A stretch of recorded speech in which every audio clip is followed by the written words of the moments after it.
Bismillahirrahmanirrahim. Assalamualaikum warahmatullahi wabarakatuh. Alhamdulillah. Alhamdulillahilladzi fassala alaina al-harama min al-halali wa yassara lana sabila at-tayyib wal halali wa hadana ila tariqil khairi wal kamali. Assalatu wassalamu ala rasulina al-karim النذير إلى الصراط المستقيم الداعي إلى الدين القويم محمد صلى الله عليه وسلم وعلى آله وأصحابه أجمعين أما بعد. Dewan Juri yang terhormat, panitia penyelenggara Bank Indonesia, serta para hadirin yang dirahmati oleh Allah. Alhamdulillah atas nikmat iman dan Islam. Keduanya adalah jalan menuju hidup yang tentram, tentunya dengan meninggalkan perkara yang haram.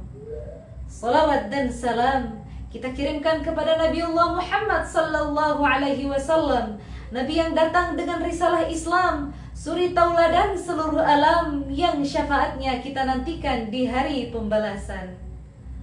Hadirin, Allah Subhanahu wa taala menciptakan manusia dan ibadah sebagai tujuan. Syariat tidak hanya mengatur hubungan manusia dan Tuhan, melainkan mengatur hubungan muamalah sesama manusia dengan penuh kebijaksanaan, khususnya dalam masalah perekonomian. Halal lifestyle adalah salah satu gambaran bagaimana syariat mengatur segala lini kehidupan, mulai dari keimanan hingga perekonomian.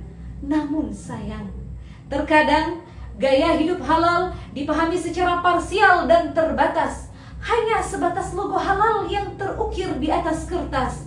Padahal ia memiliki makna yang lebih luas, bukan hanya sekedar simbol, melainkan pedoman hidup yang berasas. Allah Subhanahu wa taala berfirman dalam Al-Qur'an, surah Al-Baqarah ayat 168 yang berbunyi, A'udzu billahi minasy syaithanir rajim. Bismillahirrahmanirrahim. Ya ayyuhan nasu kulu mimma fil ardi halalan thayyiban wa la tattabi'u khutuwatisy syaitan. Innahu lakum aduwwum mubin. Yang artinya, wahai sekalian manusia, makanlah apa yang halal lagi baik yang ada di muka bumi ini, dan janganlah ikuti langkah-langkah syaitan. Sesungguhnya ia adalah musuh yang nyata bagimu. Oleh karena itu, pada kesempatan yang berbahagia ini, saya mengajak para hadirin untuk memahami lebih dalam 3 pilar gaya hidup halal untuk hidup yang lebih bermartabat dan berkah.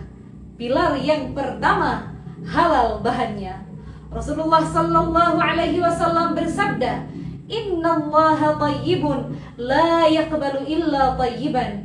Sesungguhnya Allah itu maha baik dan tidak menerima melainkan yang baik. Kita hidup di zaman modern dan kita sebagai konsumen diuntungkan dengan adanya lembaga sertifikasi halal yang berwenang mengeluarkan sertifikat halal, sehingga kita sebagai konsumen hanya perlu memilih dan memilah produk yang terjamin kehalalannya, yang cocok untuk badan dan perut kita. Salah satu bentuk al-wala wal bara seorang muslim adalah ia memperhatikan apa yang masuk ke dalam tubuhnya, karena itu akan berubah menjadi daging.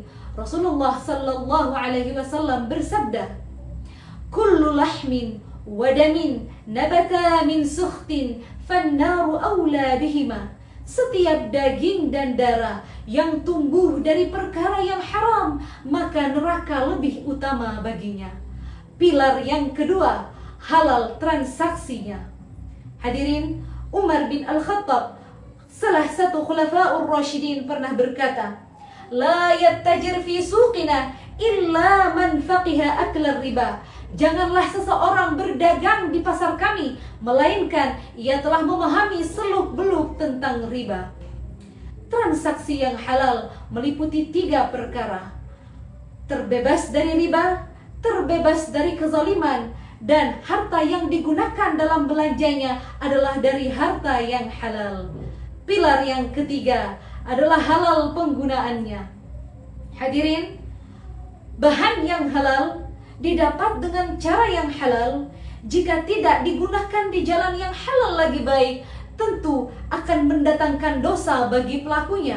Sebagai contoh, makanan yang halal didapat dengan cara yang halal, namun ia digunakan untuk ritual-ritual kesyirikan, akan mendatangkan dosa bagi pelakunya.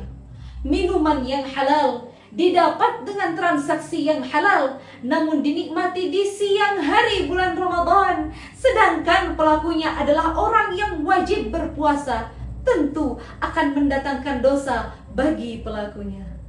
Hadirin yang dirahmati oleh Allah, jika 3 pilar gaya hidup halal ini kita amalkan, maka tentu halal lifestyle tidak hanya menjadi impian, namun ia akan menjadi rutinitas harian.